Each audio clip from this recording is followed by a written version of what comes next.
বউ শাশুড়ির দ্বন্দ্বটা কি আসলে চিরন্তন? প্রত্যেক ঘরে ঘরে কি একই সমস্যা? আসলে বউরাই কি খারাপ হয় নাকি শাশুড়িরা খারাপ হয়?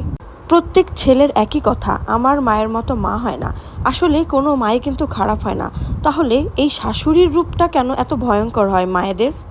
আমি মনে করি এই মা শাশুড়ির চিরন্তন দ্বন্দ্ব অথবা বোঝাপড়া, এটার মধ্যে সবচাইতে গুরুত্বপূর্ণ ভূমিকাটা থাকে স্বামীর।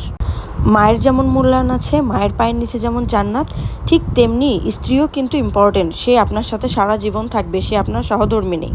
মাকে ভালোবাসবেন, সেটা খুব ভালো কথা, কিন্তু এখানে অন্ধ ভালোবাসাটা দেখাতে গেলেই কিন্তু দ্বন্দ্বের সৃষ্টি হয়। যেটা অন্যায় সেটা মাকে বোঝাতে হবে।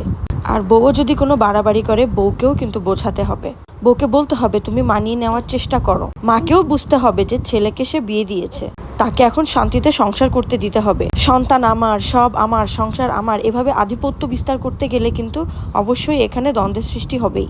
এই শাশুড়ি মায় যখন বউ ছিল তখন কিন্তু তার কাছে শাশুড়ি খারাপ ছিল। তাহলে আমরা বউয়েরা যখন শাশুড়ির পর্যায়ে যাই, কেন আমাদের সাথে ঘটে যাওয়া অন্যায়গুলোকে আবারও আমরা শাশুড়ি হিসেবে রিপিট করতে থাকি?